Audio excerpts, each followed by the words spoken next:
Започвам с професор Любомир Стойков. Нямам думи да опиша приятеля ми Любо, с който се познаваме близо 40 години. Още веднъж благодаря ви, всички сте с нас, 90 души сме онлайн. От мен само респект, уважение и започвам нашата прекрасна дискусия. Давам думата на професор Любомир Стойков. Благодаря, Макс. Здравейте, колеги! Един от най-сериозните и модерни проблеми пред образованието по PR, а и въобще пред теорията и практиката на Public Relations днес, са трудностите в овладяването на новите дигитални презентационни технологии.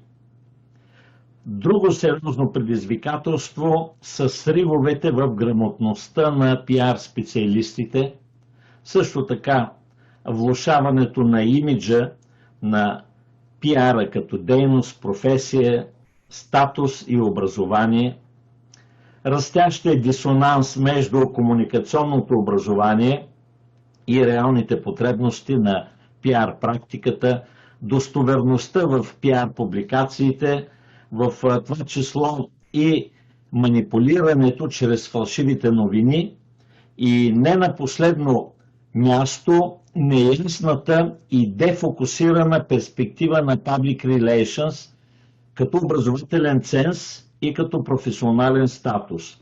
Тъй като сме ограничени в времето, а аз обещах и на господин Бехар все пак да не бъда на многословен, ще се спра само на едно от тези предизвикателства, и то много накратко, а именно на трудностите в овладяването на новите дигитални презентационни и PR технологии. Кризата, породена от COVID-19, показа доста противоречива картина в това отношение. Значителна част от PR агенциите и практиците изпитаха сериозни затруднения в рационалното и ефективното използване на социалните мрежи в условията на пандемия. Тази констатация потвърждава, че самата дигитална интелигентност, като едно от най-големите предизвикателства пред Public Relations обучението и практиката, все още е цел, която не е овладяна адекватно и подобаващо. Това означава, и тук цитирам световната база данни, че не са достигнати пълноценно водещите категории умения и по-конкретно оперативните, информационните, стратегическите, а също така и способността за така нареченото дигитално владеене, Digital Fluency. Моето скромно мнение е, че в периода на карантина и изолация, а този период за жалост не е отминал, съвсем не е отминал, не бяха използвани в реалния Public Relations, а и в PR образованието такива прогресивни техники за презентации, дигитални събития и перформанси, като например 3D Mapping, 3D Model Viewing, Facebook Watch Party, Live Streaming, Facebook Live, Instagram Live и други. Може би в хода на нашия онлайн форум ще се спре и на останалите предизвикателства пред образованието по PR, които посочих в началото. Не може да се даде надежден и компетентен отговор на въпроса какъв тип комуникационни специалисти трябва да обучава системата за висше образование, ако самата система не се допита до PR практиците, PR менеджерите, PR експертите. Това, което най-много очакват работодателите и професионалистите като качества и способности от студентите по Public Relations, бъдещите комуникационни практици, е те да са креативни, да са проницателни в бизнес аспект, да владеят безупречно няколко езика, да мислят глобално, да имат аналитични и изследователски умения, да са склонни да експериментират, не само да умеят да работят в екип, но и да умеят да ръководят екип, да могат да слушат, да пишат и така нататък. За всеобща изненада, признавам се и за мой голям сюрприз, на едно от последните места е било поставено умението да се борави с нови технологии. Данните, които цитирам, са от проучване, което е публикувано в авторитетния Journal of Public Relations Education 2020 година, т.е. съвсем пресни данни. В своя емоционален и атрактивен видеоанонс към днешния онлайн форум господин Бехар задава основателно въпроса: как да се усъвършенства връзката между висшето образование по пиар и професионалната практика?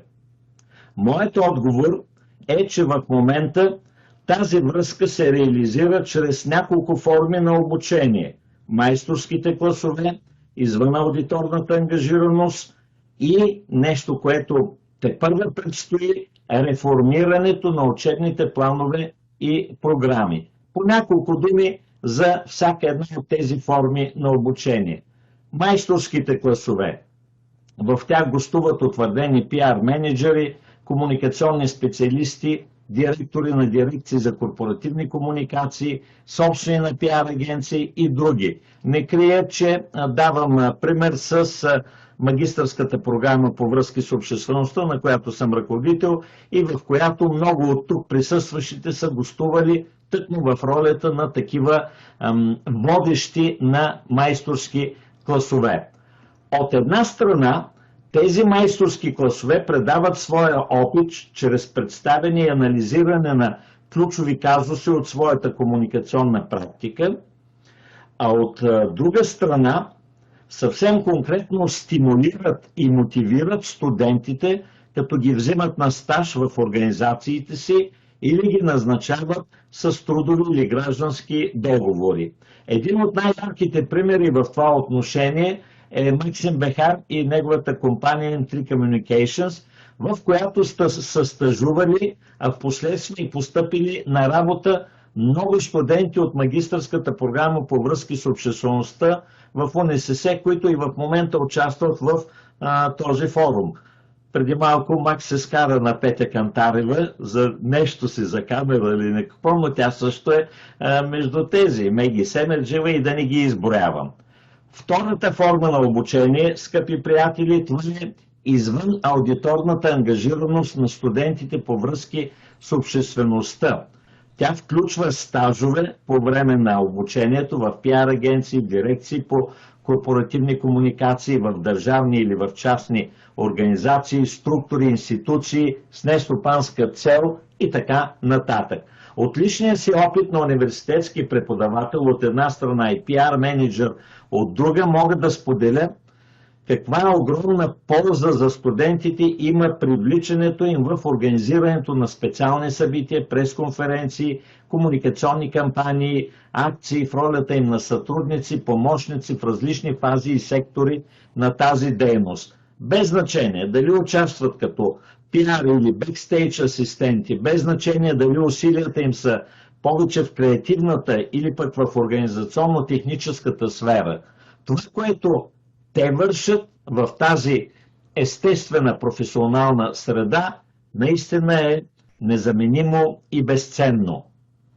Те трупат опит, но имат и шанса да покажат своите способности: инициативност, бързина, съобразителност, компетентност, отговорност.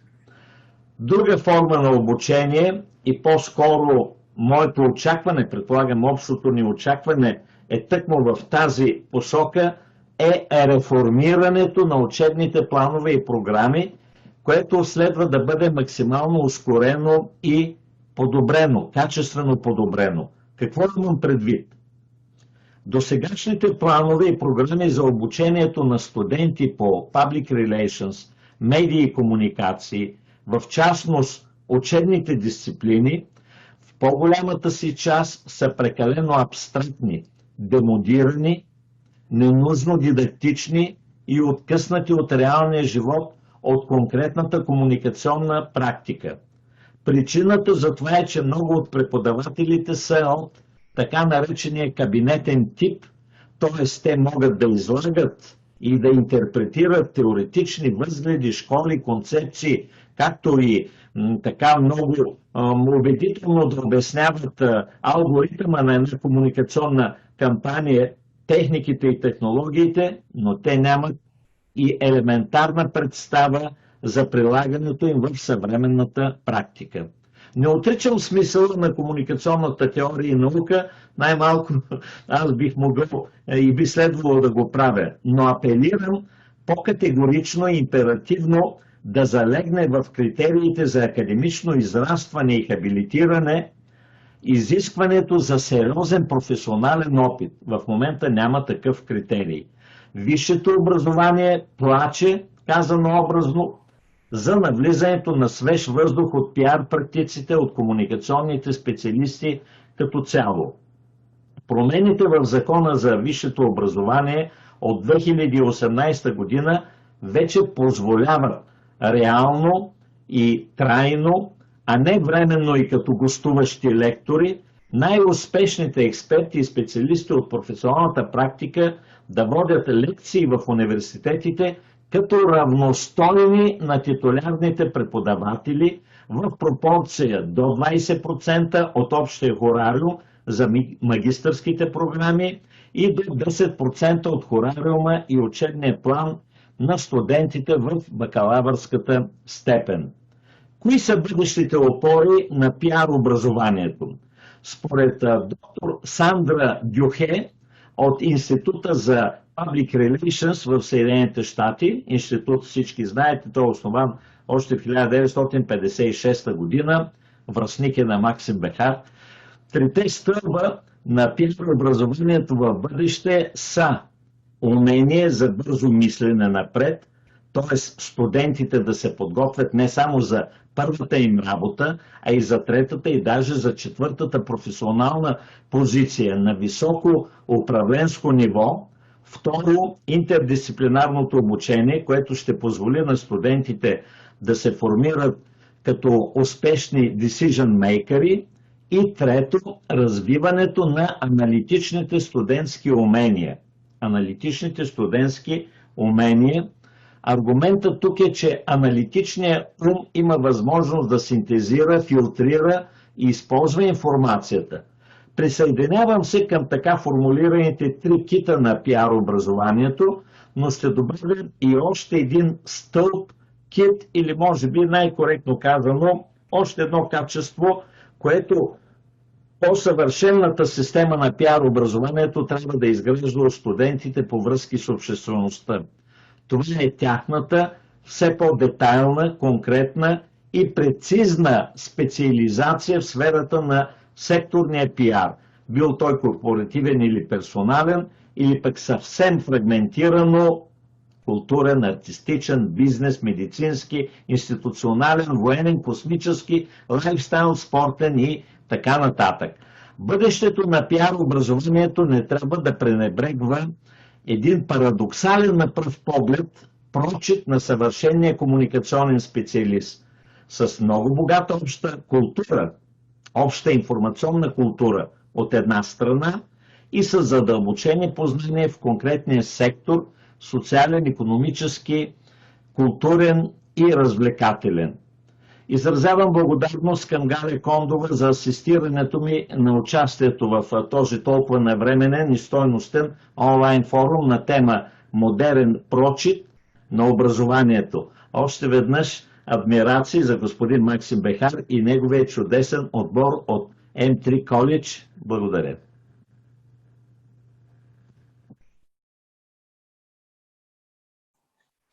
Любо, много ти благодаря. Всички сме ти признателни, разбира се, за прекрасните уводни думи. Ами след това? Слушал съм се и съм се нагледал на подобни дискусии. В никакъв случай не омаловажавам нашия форум, напротив, аз го казах и в началото. Но подобни дискусии, където доминират двете полярни точки. И тук, за съжаление, усещам така тежнение. Никого не опреквам, ние сме обединени от обща благородна цел, но едно тежнение за прекомерно очакване, колеги, от образованието.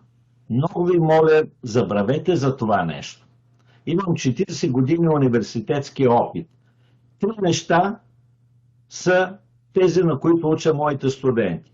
Едното, това е маевтиката, това е Сократовото изкуство да преподаваш.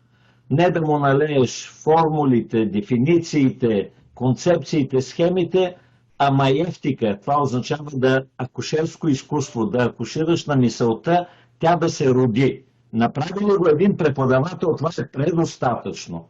Не може да очакваме и да очаквате от образованието неща, които той няма как по своята природа да даде. Това първо.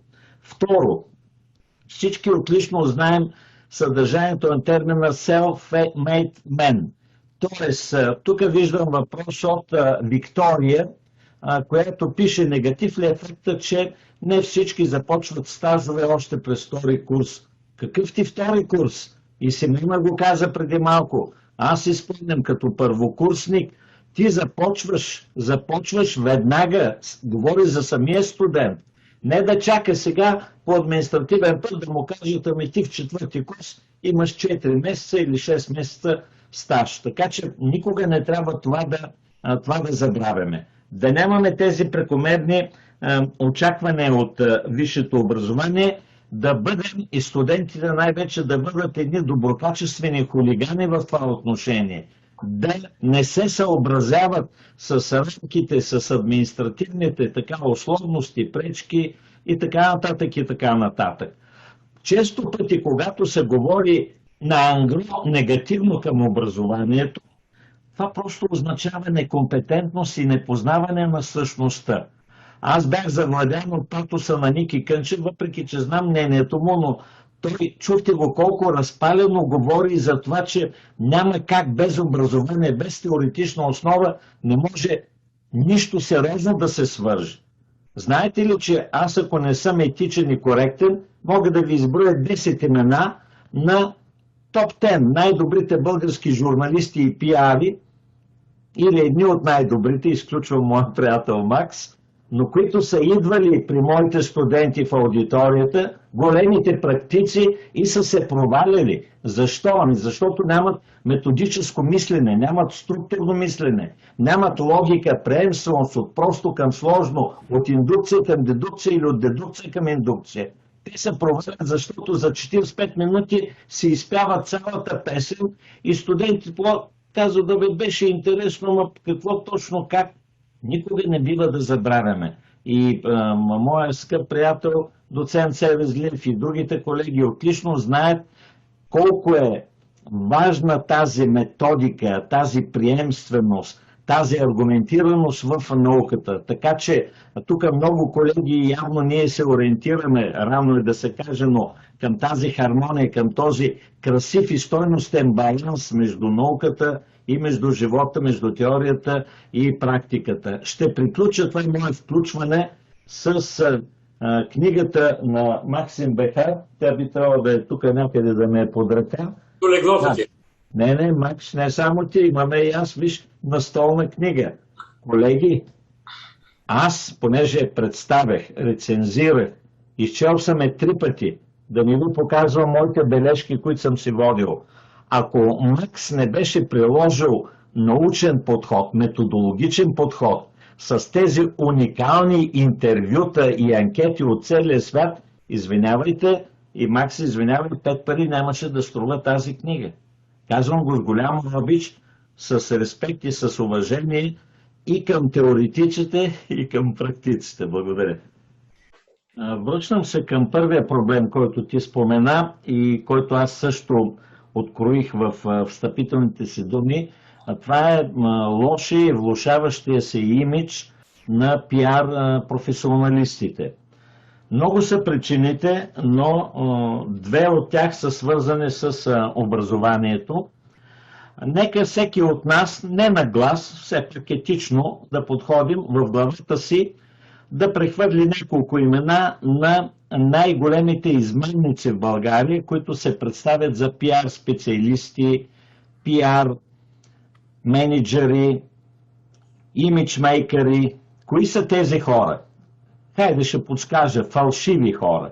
Кои са те? И имат ли образование? Един много важен въпрос. Именно благодарение до голяма степен на такива квази или псевдо-пиар експерти, не само на тях, но до голяма степен на тях, се влошава този имидж. Защото какво правят те, когато се появят някъде? Корумпират.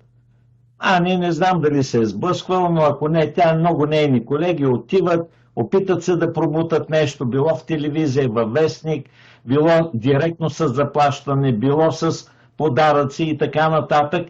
И оттам тръгва част от това грозно име на професията. Прави се пиар. Аз получавам уртикария като го чуя, но то е така. В масовото съзнание това означава, той манипулира, той нещо така ни бодалка, иска така по втория начин и прочее и прочее. Тъй, че това е един от големите проблеми и аз мисля, че тук гилдията, не говоря вече за образованието, говоря за професионалната гилдия, проявява една абсолютно ненужна толерантност и едно така абсолютно противопоказно търпение към този тип хора. Те не са малко. В масовата практика самата дума пиар действа едва ли не като нещо магическо. Дай ще се занимавам с пиар. Там е така, там е иначе, лесно става, трябва да имаш връзки, някого да поканеш на обяд, нещичко да му дадеш. Просто всеки от нас, да не говорим и Максим и другите колеги, знаят безброй случаи на жестоки корупционни практики в пиара, които също извън тези фалшиви пиар специалисти, също удрят жестоко по репутацията на този тип специалисти. И за това пак ще кажа това, с което започнах. Образованието по връзки с обществеността е изключително важно. Хайде ми дайте пример с един от тези квази пиар специалисти, който има образование сериозно, висше образование или магистърско по връзки с обществеността, маркетинг, реклама или пък публична комуникация. Мисля, че ще ви е трудно. Благодаря. Благодаря ти, Любо. Така, разбира се, на мен ми е трудно да преценя дори да назова имена, защото ние не знаеме кой как се отнася към клиентите си, ние не знаеме клиентите кои са, защото ако има клиенти, които си харесват някакъв one-man show PR, който с големи кавички е влязъл в тази професия, това означава, че самите клиенти са такива, щом си харесват него. По-скоро обаче ние, сериозните професионалисти, които инвестираме много усилия, време, познания, средства и всичко останало в този бизнес, трябва наистина да има някаква позиция по тези две неща. Първо, бранда на самия пиар и второ, съобщаването или позволяването да се анонсират брандове в медиите, когато, разбира се, това е необходимо и когато това е особено по отношение на социална отговорност, дарения и всякакви такива, според мен би трябвало. Между другото, това не е лоша идея, Жоро, и по двата въпроса Entry College да има някаква позиция така, че на следващата дискусия да направим на тема пиар на самия пиар. Дали ние самите професионалисти в пиар бизнеса можем да поддържаме бранда на професията ни така, че да имаме наистина така добро възприятие сред обществото, не някой да каже пиар пиян. Или пък в книгата си има една такава история, Любо знае, която в едно такси в Нью-Йорк, някакъв пакистанец или индиец. Шофьора на такси, нали? Шофьора на такси в Нью-Йорк, да. Там, понеже има такива решетки между предната седалка и задната седалка, и аз седя на задната седалка, нали? Тази пасенджер, такъв пътника, няма право да се вози отпред, само отзад. И той изведнъж се обръща и ме пита: какво работиш? Аз казвам нещо в бизнеса. И той вика: какъв бизнес? Викам Public Relations. И той се обръща така чака на Бруклинския мост, едно огромно задръстване, се обръща и казва: you're a creative liar. Значи ти си творчески лъжец, ти си добър лъжец. И след този шофьор, такси драйвер, някакъв пакистанец в Нью-Йорк, като му кажеш пиар, той казва: you're a creative liar. Тоест това за бранда не е само за България, това е и за целия свят.